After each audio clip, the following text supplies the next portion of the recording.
Hello दोस्तों, आज के वीडियो में हम अंडाशय की संरचना को विस्तार पूर्वक समझेंगे।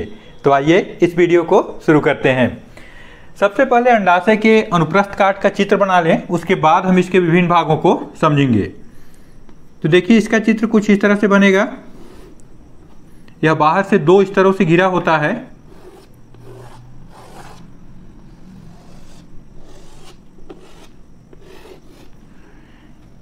बाहर की ओर घनाकार कोशिकाओं से बना हुआ जनन उपकला या जर्मिनल इपिथीलियम का स्तर होता है। यह अंडाशय का सबसे बाहरी स्तर है और इसी की कोशिकाएं मादा युग्मक अर्थात ओवम का निर्माण प्रारंभ करती हैं।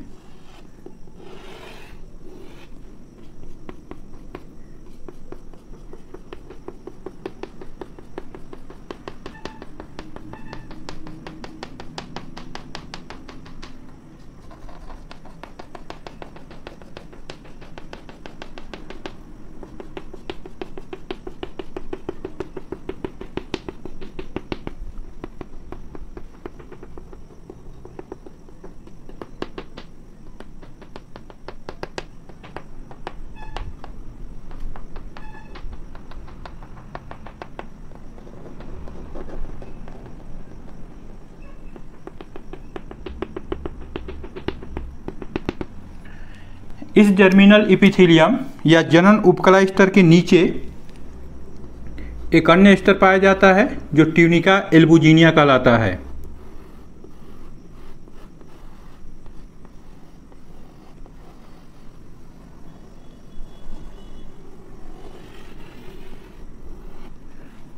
तो ये सबसे बाहर का स्तर जनन उपकला या जर्मिनल इपिथीलियम।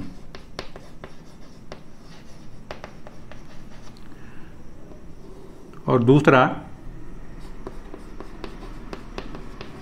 Tunica albuginea.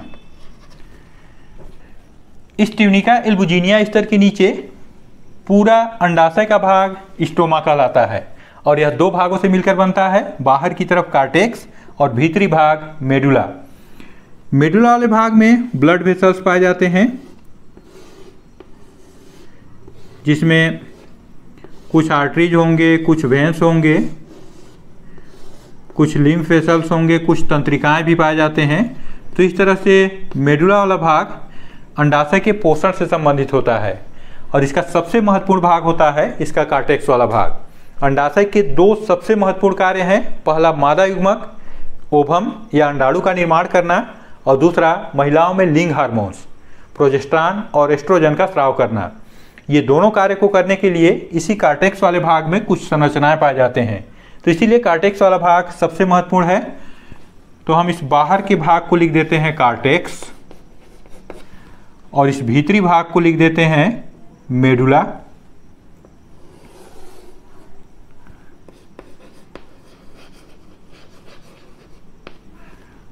और ये जो संरचनाएं हैं ये कहलाएंगे ब्लड वेसल्स।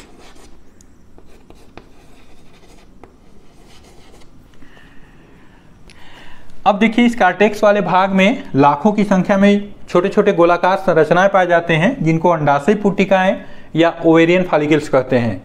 ये जो फॉलिकल हैं ये इन जर्मिनल इपिथीलियम कोशिकाओं के द्वारा बनते हैं। जैसे ही गर्भ में यदि मादा शिशु है तो उसके अंडाशय का निर्माण होता है, उसी दौरान ये जो जनन उपकला या जर्मिनल इपिथीलियम की कोशिकाएं हैं, ये कुछ कोशिकाएं इस कार्टेक्स वाले भाग में से आकर के गुच्छों के रूप में व्यवस्थित हो जाते हैं और इनमें से एक कोशिका बड़ा हो जाता है जिसको चारों ओर से घेरे हुए कुछ कोशिकाएं। तो इस तरह से कई गुच्छे इस पर बन जाते हैं और यहीं पर ये जो फॉलिकल है ये पहला स्टेज अर्थात ये जो आदि पुट्टक या प्राइमोर्डियल पुट्टक है उसका निर्माण होता है। तो चलिए एक प्राइमोर्डियल फॉलिकल को यहाँ पे बनाते हैं। तो देखिए, उसमें एक बड़ा कोशिका होगा इस तरह से, जिसको कि प्राइमरी oocyte कहेंगे, और इसको चारों ओर से घेरे हुए छोटे छोटे पुट्टिका कोशिकाएं फॉलिकुलर सेल ये पाए जाते हैं। तो इस तरह से इसमें लाखों की संख्या में प्राइमोर्डियल फॉलिकल्स पाए जाएंगे। ये कहलाता है प्राइमोर्डियल फॉलिकल्स। और इसमें जो बीच का कोशिका है ये कहलाएगा प्राइमरी oocyte।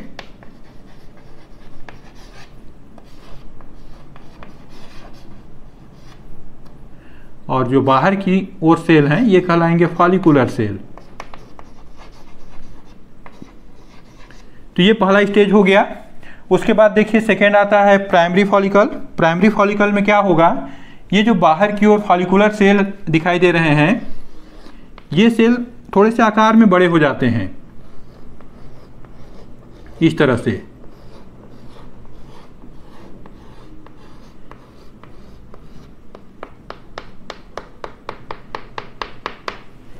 अब ये कहलाने लगता है प्राइमरी फॉलिकल।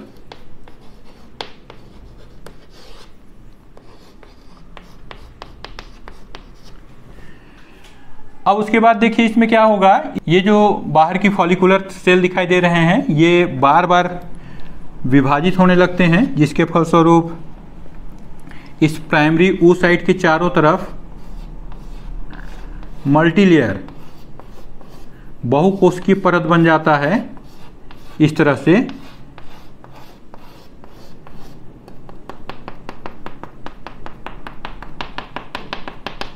तो इसको हम लेट प्राइमरी फॉलिकल कह सकते हैं या फिर कह सकते हैं ईयरली सेकेंडरी फॉलिकल। और आगे इनमें बार बार विभाजन होने के फलस्वरूप इनके बीच में छोटे छोटे स्पेस बन जाते हैं इस तरह से। देखिए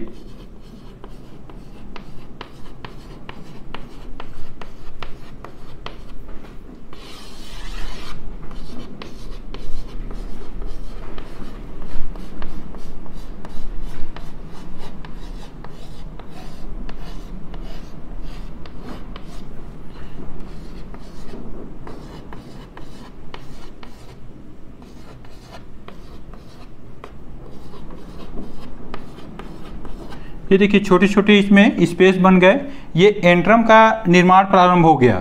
तो इस तरह से जब छोटे छोटे स्पेस बन जाते हैं तब ये कहलाता है सेकेंडरी फॉलिकल।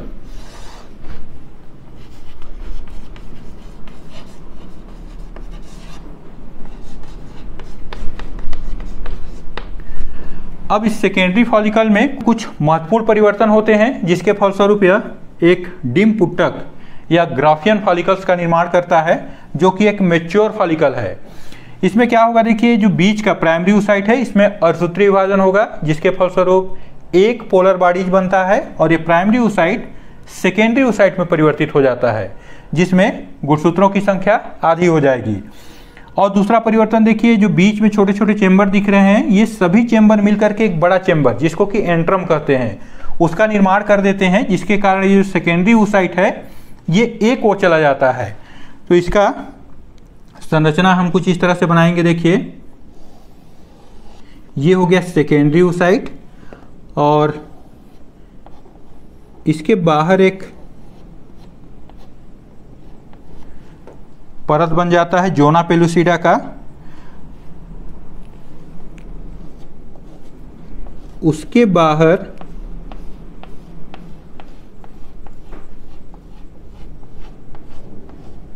एक कोशिकीय परत और होता है कोरोना रेडिएटा का। और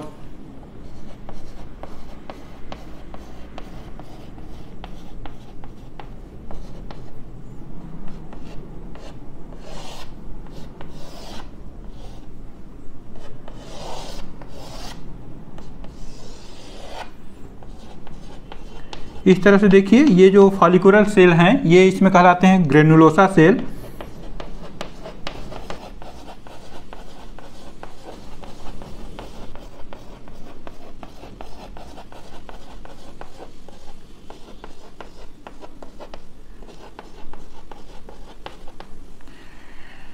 इन ग्रेनुलोसा सेल्स के बाहर इस स्ट्रोमा से कुछ कोशिकाएं आकर के भी चारों ओर से जुड़ जाते हैं और जिसके फलस्वरूप इसमें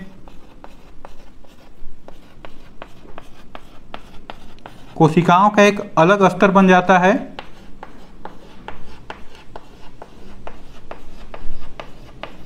जो थीका इंटरना कहलाता है।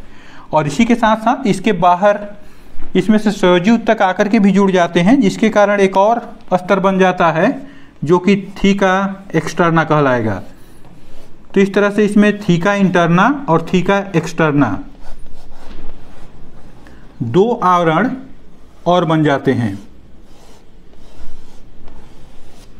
तो इसमें देखिए क्या क्या परिवर्तन हुआ।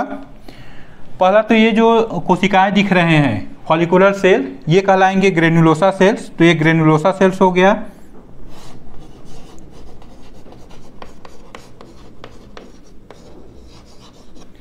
दूसरा, इस ग्रेनुलोसा सेल्स के बाहर इस स्टोमा से कुछ कोशिकाएं आकर के जुड़ गए, जिनको हम कहेंगे थीका इंटरना। और यही थीका इंटरना की कोशिकाएं एस्ट्रोजन हार्मोन्स का स्राव करते हैं, जो महिलाओं का लिंग हार्मोन्स है। और ये जो बाहर संयोजी ऊतक का एक और आवरण आकर के जुड़ गया है, ये कहलाता है थीका एक्सटर्ना। और उसके बाद देखिए इसमें ये जो कैविटी है ये कहलाएगा एंट्रम। और इसमें एक द्रव भरा होता है जिसको कि पुट्टिका द्रव या लिक्वर फॉलिकल्स कहते हैं। और उसी के कारण ये जो सेकेंडरी oocyte है ये थोड़ा सा एक और चला जाता है, तो ये हो जाएगा सेकेंडरी oocyte।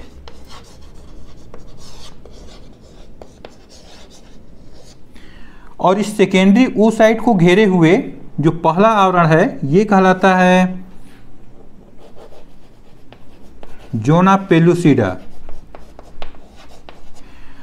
अब यहाँ देखिए ये जो ग्रेनुलोसा सेल्स हैं, ये ग्रेनुलोसा सेल्स इस एंट्रम कैविटी में और इस सेकेंडरी oocyte को भी घेरे हुए हैं और साथ ही इधर से भी जुड़े हुए हैं। तो यहाँ पर इनको हम ग्रेनुलोसा सेल्स न करके इनको हम जर्म हिल्स या डिस्कस प्रोलीजेरस सेल्स कहते हैं।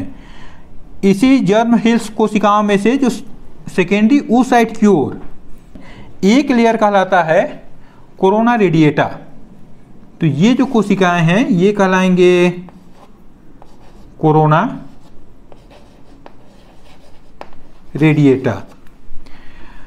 तो इस तरह से ये एक मैच्योर फॉलिकल बन गया जो कि कहलाता है ग्रेफियन फॉलिकल या डिम पुट्टक। अब इन चारों को हम यहाँ पे पहले बना लेते हैं, उसके बाद देखेंगे कि इसमें कैसे अंडोत्सर्ग की क्रिया होगा। तो इस तरह से आप इन चारों पुट्टिकाओं को इसमें बना करके उसका नामांकन कर सकते हैं। अब आगे देखिए, जैसे ही ये डिम पुट्टक अर्थात ग्रेफियन फॉलिकल्स मैच्योर हो जाता है, यह इस अंडाशय की दीवार के समीप आकर फट जाता है, अर्थात इसमें रेप्चर की क्रिया हो जाता है, जिसके फलस्वरूप ये सेकेंडरी oocyte कुछ कोशिकाओं के साथ बाहर निकल जाता है। इस तरह से देखिए इसमें कुछ कोशिकाएं इस फॉलिकल में बचे रहते हैं और सेकेंडरी oocyte के निकलने के कारण इसके बीच वाले हिस्से में यहाँ पे रक्त का थक्का बन जाता है। और ये जो सेकेंडरी oocyte है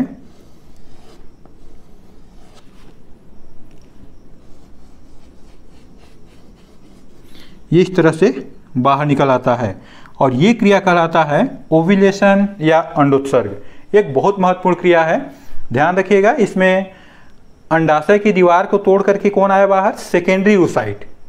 यहाँ पे ओवम का निर्माण नहीं हुआ है। ये सेकेंडरी oocyte अंडवाहिनी में जाकर द्वितीयक परिपक्व विभाजन अर्थात अर्धसूत्री का जो सेकेंड स्टेज है वो होगा, जिसके फलस्वरूप वहाँ पर ओवम का निर्माण होगा। तो अंडाशय की दीवार को फोड़कर सेकेंडरी oocyte के बाहर आने की क्रिया अंडोत्सर्ग कहलाता है। इसमें दो लेयर दिखाई दे रहे हैं, एक जोना पेलुसिडा और बाहर की ओर कोरोना रेडिएटा। तो ये समझ लीजिए कि फॉलिकुलर सेल की कुछ अंश हैं, ये भी इसके साथ बाहर आ गए हैं। अंडोत्सर्ग के बाद ये जो फॉलिकल बचा हुआ है अब ये कहलाता है कार्पस ल्यूटियम।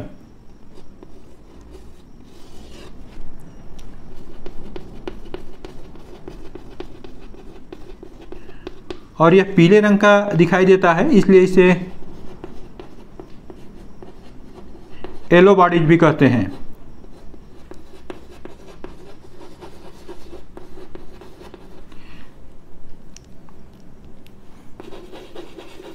इस तरह से बीच में इसमें रक्त का थक्का होगा और यह कहलाता है कार्पस ल्यूटियम, या इसको येलो बॉडी भी कहते हैं। अब देखिए, यदि ये सेकेंडरी ओसाइट आगे जाकर के ओवम बनाया और उसमें निषेचन की क्रिया हुआ, तब ये कार्पस ल्यूटियम गर्भ के 7वें माह तक बना रहता है और यह लिंग हार्मोन्स प्रोजेस्टेरॉन और एस्ट्रोजन का स्राव करेगा। लेकिन यदि ओवम में निषेचन की क्रिया नहीं हुआ, उस समय यह कार्पस एल्बिकन्स बन करके समाप्त हो जाता है। तो इस तरह से एक सफ़ेद रंग का संरचना बनता है जिसको व्हाइट बॉडी कहते हैं। तो ध्यान रखिए, कार्पस ल्यूटियम येलो बॉडी और कार्पस एल्बिकन्स व्हाइट बॉडी।